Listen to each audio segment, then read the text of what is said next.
In today's video, I'll show you how to create a form in monday.com, a simple way to collect and organize data from your team or clients. First, log into your monday.com account and head to your dashboard. From here, look for the plus icon at the top. It's your shortcut to adding new items. Click it and you'll see a menu of options. Select form.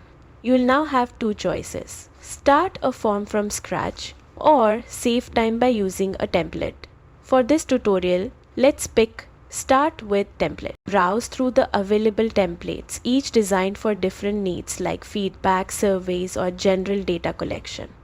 Once you find the right one, click it and then hit Use Template. And that's it. You've successfully created a form in monday.com. From here, you can customize fields, adjust settings, and start collecting responses in real time.